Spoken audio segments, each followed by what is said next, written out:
Welcome to Wealth Wisdom. If you have ambitions to achieve financial success, please leave yes in the comment, and we are here to help you obtain insight and build wealth. The book we are going to share today is Napoleon the Great by Andrew Roberts. Few people have left as large a mark on history as Napoleon Bonaparte, a man of relatively humble origins who became an emperor and conquered much of Europe. In this sharing, we'll explore Napoleon's story. We'll learn about his upbringing, his rise to power, and his many battles and wars.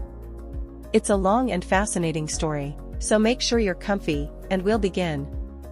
Before we continue, if you are interested in this topic, please consider subscribing and give us a thumb up. Let's continue. Chapter 1. The man who would become known to history as Napoleon Bonaparte was born as Napoleon Bonaparte on August 15, 1769. His birthplace was Corsica, a small, sunny island in the Mediterranean. Though Napoleon would go on to be a hero of France, his parents, Carlo and Letizia di Bonaparte, had Italian roots. Corsica was a small island, with a rich and distinct culture of its own, but by the time of Napoleon's birth it had been conquered by France. As a member of Corsica's noble class, Napoleon was allowed to attend the Royal Military School of Brienne-le-Château on the French mainland. It was a very prestigious school, reserved for the children of the French elite. Napoleon, the awkward boy from the newly acquired colony, didn't fit in. His classmates constantly teased him about his background. This harsh treatment only pushed Napoleon to work harder to prove himself. He poured himself into his studies, spending hours each day learning all he could about math, Latin, history, weaponry, and the arts. It was at school that Napoleon first learned to speak French. But although he mastered the language of his new country, he would speak it with a Corsican accent his entire life. All his dedication paid off. He passed his exams at Brienne with flying colors. He then spent a year at the École Royale Militaire in Paris. Again, he excelled. At age 16, he finished his education and became one of the youngest officers in the French army. His first commission was in a prestigious artillery regiment. As Napoleon began his military career, French politics were being turned on their head as a result of the French Revolution. Napoleon soon found himself pledging his unconditional allegiance to France. Napoleon chose to support the revolution. At heart, he agreed with many of the revolutionary ideals. He disliked the monarchy and the church's power over society. But his decision was unusual for someone of his class. The majority of the Corsican nobility supported the king, as did most of Napoleon's fellow graduates from the École Royale Militaire. In the tumult following the beginning of the revolution, political groups sprang up all over France. Napoleon was drawn to the Jacobins. They were among the most hardline anti-royalists, and, as the revolution continued, they rose to become the most powerful political group in the country. As a loyal Jacobin, Napoleon secured a position as an artillery commander. The position put him in the front line, fighting for France against its enemies, Britain, Spain, Prussia, and Austria. It also allowed him his first chance to secure fame and glory. In July 1793, Royalist forces captured the strategic port city of Toulon. To cement their control, they invited British and Spanish forces and ships to help defend the city. The revolutionary government demanded that Toulon be retaken. But it was a tough nut to crack. The Royalist forces were in very strong positions. It quickly became clear that the key to victory would be Fort Mulgrave, a heavily defended British position outside the city. If revolutionary forces captured the fort, they could rain cannonballs down onto the British ships below. Napoleon developed a plan to capture Fort Mulgrave, and fought hard to secure the men, artillery, and supplies his plan required. Then, when the attack began, Napoleon was there, in the thick of the fighting. He showed immense courage. His horse was shot dead beneath him, men close to him were killed. But he pushed forward. After a bitter fight, the fort was captured. Cannons were quickly trained on the enemy ships, and victory was won. Napoleon's planning, courage and success did not go unnoticed. Reports from the battle describe him as an astoundingly intelligent officer. Letters from his superiors note that he seemed like a natural leader. With this crucial victory to his name, he earned another promotion. He was awarded the rank of general. He was just 24 years old. Chapter 2. A few years after becoming a general, Napoleon was handed control of the Army of Italy, a division of the French army. Napoleon took up his new post on March 26, 1796.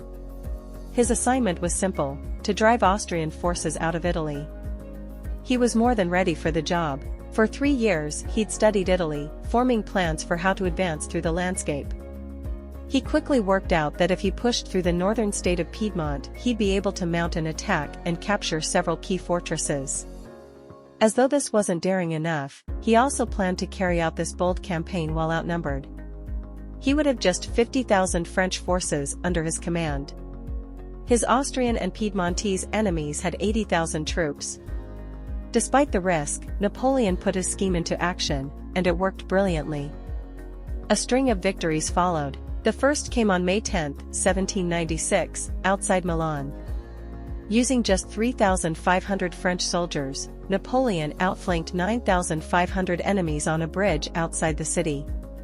It was a stunning victory, but Napoleon wasn't finished. 1 month later, he laid siege to Mantua until the city fell in February of 1797. From Mantua, Napoleon crossed the Alps. By March of 1797, he was in position to threaten the Austrian capital, Vienna. The Austrians were stunned and unable to counter. Outmaneuvered and outfought, they were forced to sign a peace agreement. This stunning string of military wins was reported, in breathless detail, by the French press. Napoleon was becoming a household name and a hero to the French people. Not everyone in France was happy with Napoleon's successes. The French government was starting to worry about his military prowess and popularity. Might he become a threat? Might he launch himself against the government and take control himself? They had to get him out of the spotlight. So, in 1798, they gave Napoleon an unglamorous job in North Africa. On May 19, he set sail to Egypt with 38,000 soldiers in tow. French forces landed in Egypt and quickly captured the vital port city of Alexandria. But things went downhill quickly. As the army marched toward Cairo, the harsh desert conditions took their toll. Napoleon's European army was unaccustomed to the rough terrain and extreme heat. Hundreds of soldiers were blinded by the intense sun, while scores more were struck with malaria and heat exhaustion. To make matters worse, any soldiers who fell behind were easily killed by small bands of Mamluks, Egypt's cavalry soldiers. It was the first of many defeats for Napoleon in North Africa and the Middle East over the next year. Victory was impossible, and Napoleon finally realized it. In May of 1799, unable to break through the enemy's defenses, the general begrudgingly ended the campaign and returned to France. It had been a costly defeat. As we've discovered, Napoleon's military career was filled with tumultuous ups and downs. The same can also be said for his personal life. Back in 1795, Napoleon met and fell deeply in love with a young widow named Josephine de Beauharnais. Josephine's first husband had been executed by revolutionaries, and she herself had been imprisoned. Her experience in a crowded, filthy jail cell, and the daily fear of the guillotine, probably affected her for the rest of her life. Josephine was politically savvy and by all accounts very beautiful.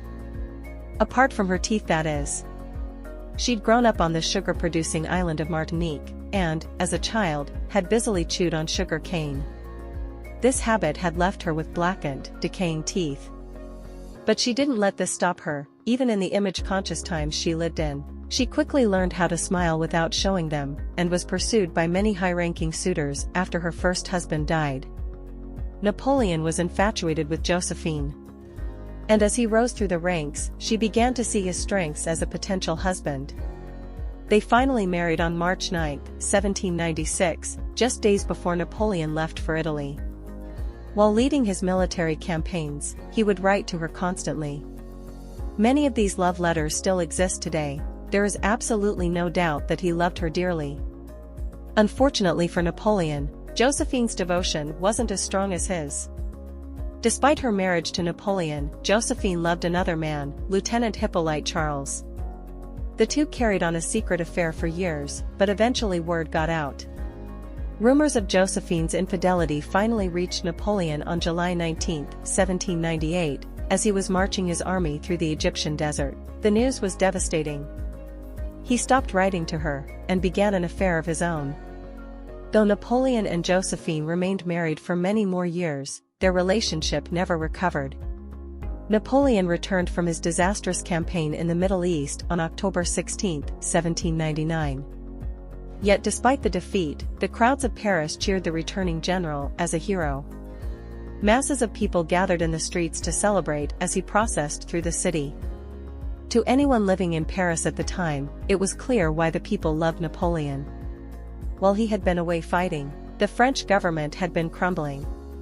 Corruption was rife, economic inflation was out of control, and pro-royalist uprisings were starting up across the country.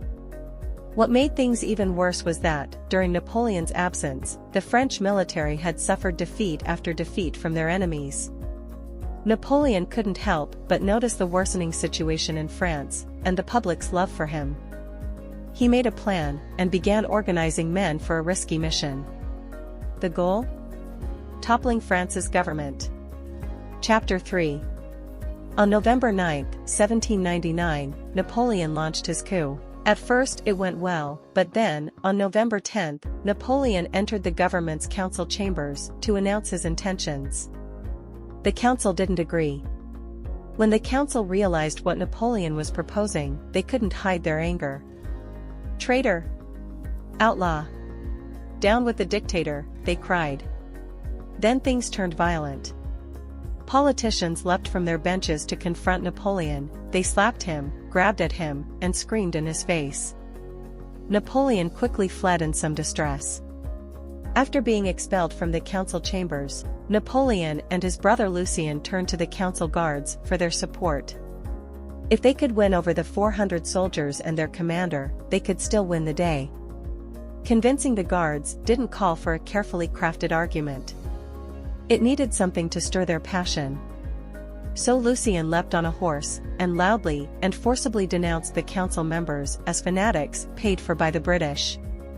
Then in a grand gesture, he drew his sword and pointed it at his brother's chest. If he thought for 1 minute, he told the soldiers, that Napoleon was acting against the interests of the country, he'd stab his brother right in the heart.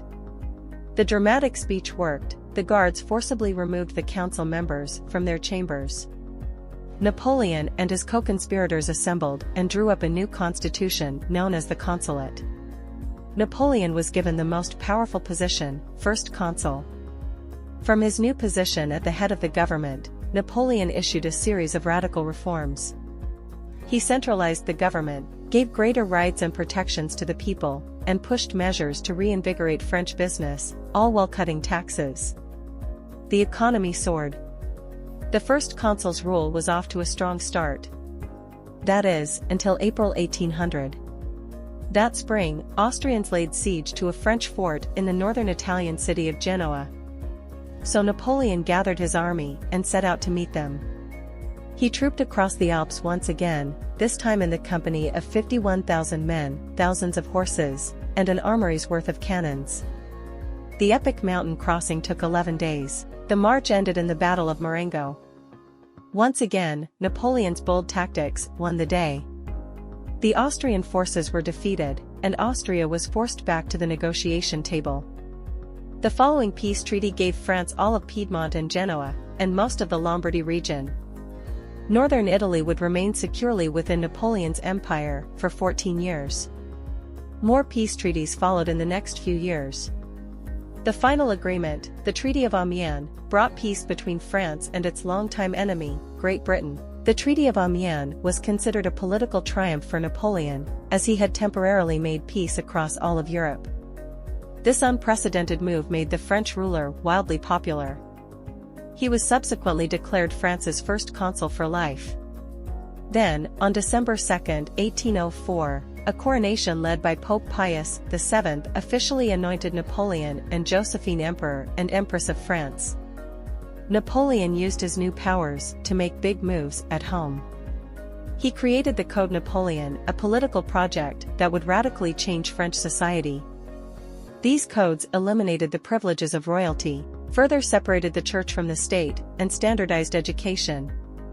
But the peace couldn't last. In 1805, Britain joined forces with Sweden, Russia, and Austria to form the Third Coalition. They then declared war on Napoleon's French Empire. As the war began, Austria mobilized its troops, which crossed the border with Bavaria and captured the city of Ulm. Responding to this act of aggression, Napoleon rounded up 170,000 soldiers from northern France and marched to meet them. Napoleon quickly recaptured Ulm, and then he marched eastward to face two more enemies, the Russian Tsar Alexander and the Prussian King, Frederick William. Tsar Alexander was the first to fall at the Battle of Austerlitz.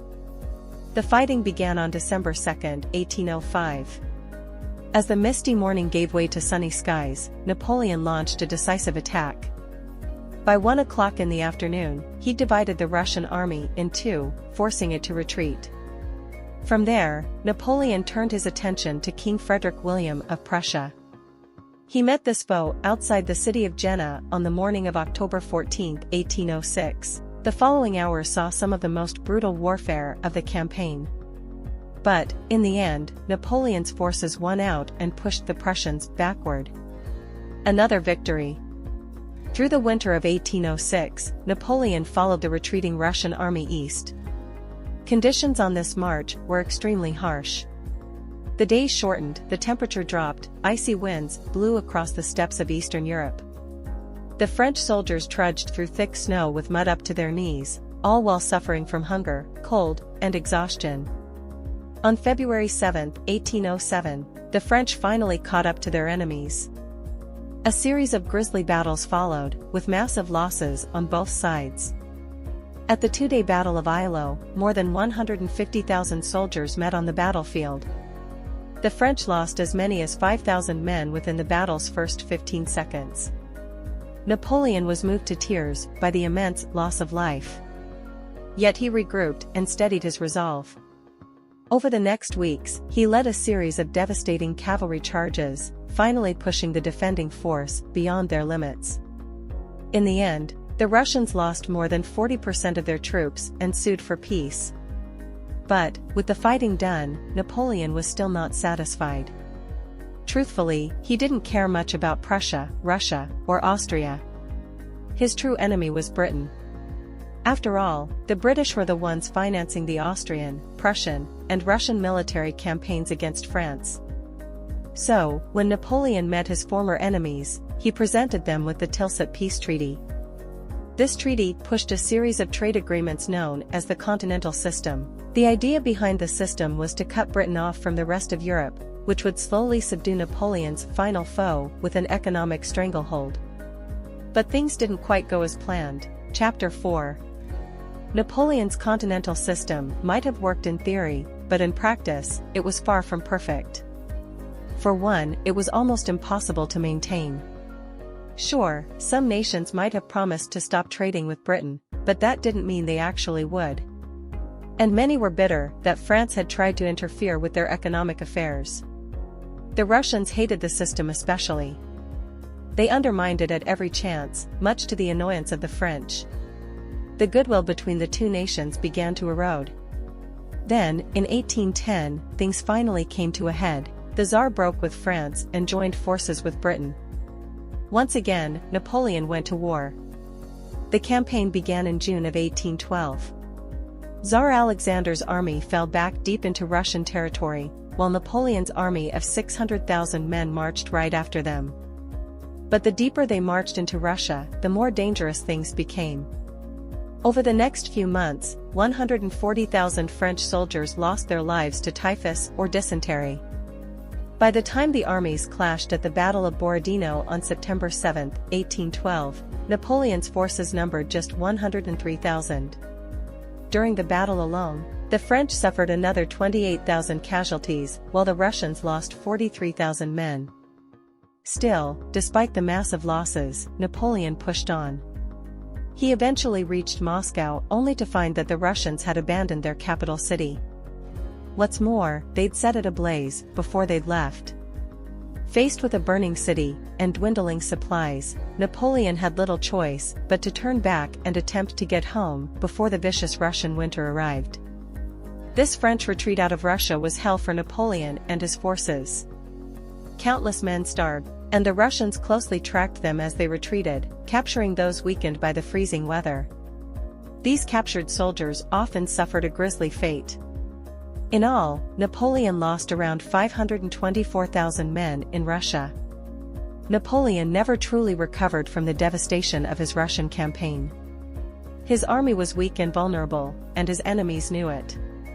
They pushed Napoleon back into France, and there was little he could do to stop them. On March 30, 1813, 60,000 Allied soldiers marched into Paris. And, at long last, Napoleon was defeated. The royal family were brought back, and Louis XVIII was put in charge of France. Napoleon, too important to be executed, was instead exiled to the small island of Elba. Napoleon spent about 9 months in exile on Elba. He kept himself busy by making improvements around the island. He developed its iron mines and introduced modern agricultural techniques. While confined, Napoleon was kept under the watchful eye of a British colonel, Sir Neil Campbell. The two men got along quite well, and Campbell admired Napoleon's intelligence as well as his charm.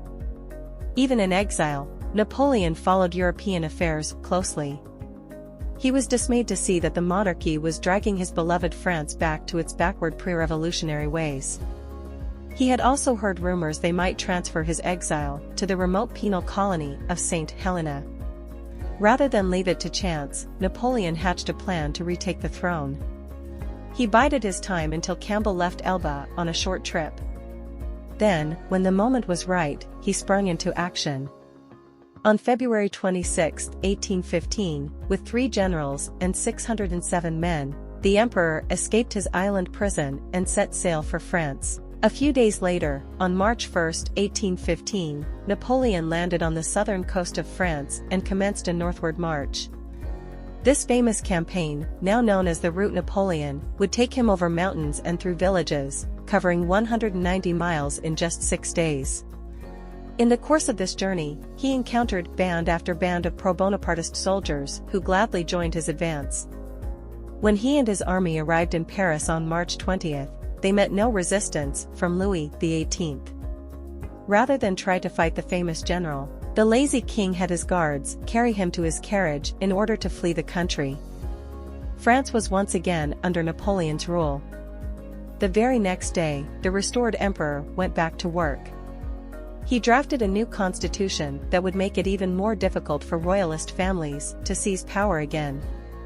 He abolished all forms of slavery, ended censorship, divided power between the emperor and the legislature, and renounced all ambitions of empire.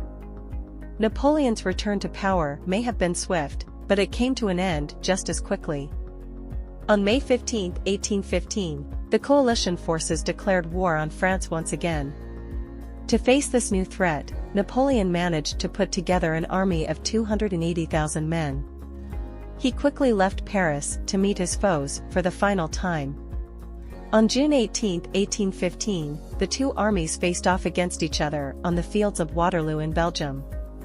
The battle ended with a total defeat. Between 25,000 and 31,000 French soldiers were killed or wounded, with the loss of 26 generals. The coalition was once again victorious. The defeated Napoleon attempted to escape and regroup, but the British Navy was one step ahead of him. On July 15, the great general was taken into custody. He would once again be exiled, this time to the isolated island of St. Helena in the South Atlantic. Napoleon lived out his final years on the remote island. Here, his living conditions were poor. He lived in a small, rotting house and was provided with insufficient food and even fewer luxuries. Still, Napoleon worked. He compiled his memoirs and even wrote a book on Julius Caesar. On May 5, 1821, after years of painful stomach ailments, Napoleon died in his bed. He was only 51 years old.